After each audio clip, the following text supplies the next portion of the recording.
गणेश जी ने कहा हाँ मैं आपकी मदद कर सकता हूं, मैं लिखता हूं। लेकिन जैसे ही गणेश जी लिखने लगे, गणेश जी के पास उस समय पेन पेंसिल नहीं थी। He was not having that pain and pencil. क्यों? क्योंकि आपने बुलाया, मैं फटाफट आ गया। तो व्यास जी ने कहा पेन पेंसिल लेने जाओगे बहुत टाइम खराब होगा। गणेश जी कहने लगे चिंता नहीं करो, चिंता मत करो। गणेश जी ने उसी वक्त अपना एक दांत तोड़ा और दांत को तोड़ करके और कलम बनाई। गणेश जी का एक दांत टूटा हुआ यह सिद्ध करता है कि ज्ञान के अर्जन के लिए जो प्रियतम वस्तु है उसको भी बलिदान देना चाहिए।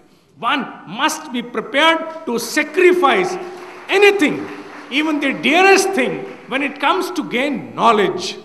ये भारत के युवाओं को जानना जरूरी है। You must be able to sacrifice. कोई फर्क नहीं पड़ता है अगर किसी के पास एक प्लॉट कम है, doesn't matter. But if he has got more knowledge, it matters. क्यों? क्योंकि ज्ञान से मनुष्यत्व को प्राप्त होता है, प्लॉट से सीमा तक होता है। ऐसे बहुत से लोग हैं जो आज इन कार्यक्रमों का लाभ उठा रहे हैं। मेरी आज से बहुत साल पहले किसी व्यक्ति से मुलाकात हुई थी। मैं पूरा वृतांत तो नहीं सुना पाऊंगा, लेकिन इतना कहूंगा, उसने एक बहुत बड़ा अपार्टमेंट खरीदा था गुड़गांव में। मुझे बाद में पता चला, यह घटना हो गई कि उसको एक हायर कोर्स करने के लिए विदेश जाना था, पैसे उतने नहीं थे। He sold his apartment, went to United Kingdom, वहां जाकर के जॉब, उसने पढ़ाई की अपनी पूरी, दोबारा और पढ़ाई की। पढ़ाई पूरी करने के बाद उसके लगभग उम्र 35-36 साल की है। वापस आया, 1 साल बाद उसके पास वैसे 2 और अपार्टमेंट थे। क्यों? क्योंकि उसने गणेश जी को इष्ट माना था। उसने एक दांत तोड़ने में कोई कुताही नहीं की थी। He was not reluctant for that कि नहीं ज्ञान के लिए, और मैं ये मेरे पास ना टाइम है, ना दिमाग है, ना रिसोर्सेज है, सॉरी बाय बाय, मेरे लिए नहीं है। मेरी तो पूरी हो गई, मेरा जीवन वहां खत्म हो गया, मुझे फुल स्टॉप लग गया जिस दिन मैंने बीए की थी। अरे बाबा जान छूटी मेरी तो, I can't see books again. ऋषि कहता है वेदाध्ययन जीवन पर्यंत चलना चाहिए। 5वां कार्य ऋषि कहता है सत्य भाषण। सत्य भाषण का भी अर्थ और अभिप्राय हम बहुत छोटा लेते हैं। सच सच बोल तूने क्या खाया, सच सच बोल तूने स्कूल में क्या किया, और अगर सच नहीं बोला वो सत्य नहीं है। नहीं, ऋषि कहता है नहीं, सत्य को इतना छोटा मत बनाओ। ऋषि कहता है वो सारे श्रेष्ठ कार्य, जितने भी उचित कार्य हैं जिससे मनुष्यता का प्रसार होता है, मनुष्यता की स्थापना होती है, मनुष्य की नीयत ठीक हो सकती है, वो सारे कार्य सत्य की श्रेणी में आते हैं। इसलिए अपनी वाणी को, अपने विचार को, अपने कर्म को उस सत्य की स्थापना के निमित्त तुम दान करो, यही तुम्हारा सत्य भाषण होगा। 6 ऋषि कहता है तप करो, तपस्या। तप का अर्थ ये नहीं है कि जोगिया वस्त्र पहना चल दिए हिमालय, चाहे माइनस टेम्परेचर है, कुछ नहीं है, लेकिन संभव उससे कम में तप होता नहीं है, इसलिए हम तप करेंगे नहीं। ऋषि कहता है तप का अर्थ ये नहीं है। ऋषि ने तप का बहुत सुंदर अर्थ बताया है। ऋषि कहता है तप का अर्थ सीधा सा ये है, if you want to give any metal, धातु, किसी धातु को भी अगर आपने शोधित करना है, उसको शुद्ध करना है, उसको कोई आकार देना है, उसमें कोई शक्ति डालनी है, तो क्या करोगे? उसको अग्नि पर तपाएंगे। If you want to melt a metal, what do you do? You burn it. You burn it with intensive temperature.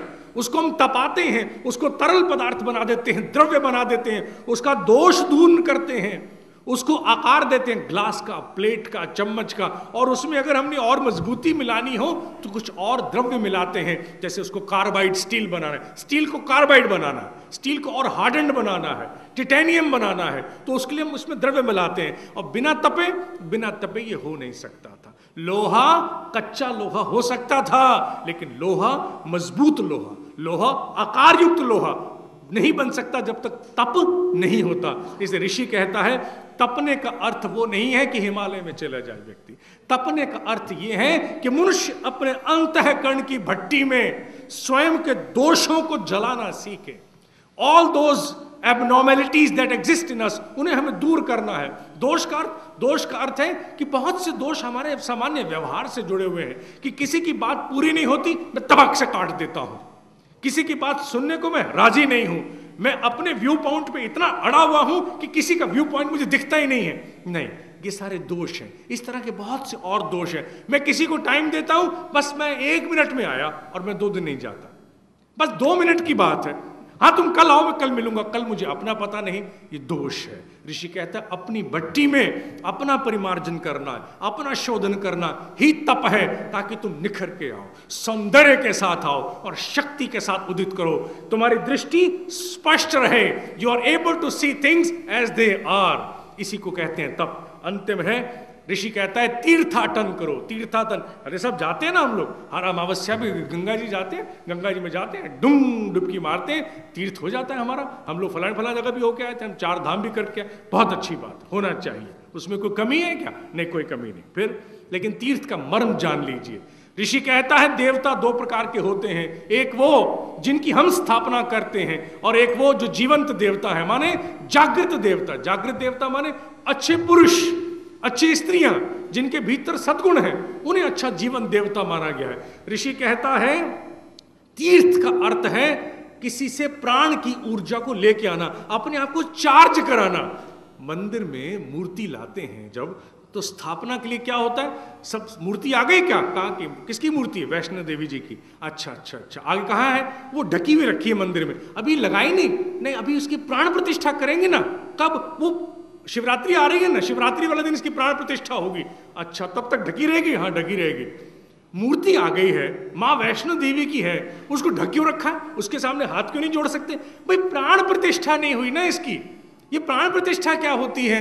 प्राण प्रतिष्ठा माने जब हम एकदम मंत्र बोलते हैं और इसका चारों तरफ हम लोग शहर में एक बार चक्कर लगाएंगे, जुलूस निकालेंगे, उसके बाद खड़ा कर दें, फिर क्या होगा? फिर वो मूर्ति हमें वरदान देना शुरू कर देगी। अच्छा, उससे पहले नहीं दे सकती क्या? नहीं, उससे पहले नहीं दे सकती, क्यों? प्राण प्रतिष्ठा नहीं हुई। यहां हम लोग चूक जाते हैं। व्हाट डज प्राण प्रतिष्ठा मीन? प्राण प्रतिष्ठा मीन्स कि मूर्ति के पास तो स्वयं में कुछ नहीं था, हम अपने प्राणों का हिस्सा उसमें इन्वेस्ट करते हैं, उसमें प्रतिष्ठित करते हैं, उसमें स्थापित करते हैं, उसमें एस्टैब्लिश करते हैं, तब वो रिस्पॉन्ड करती है।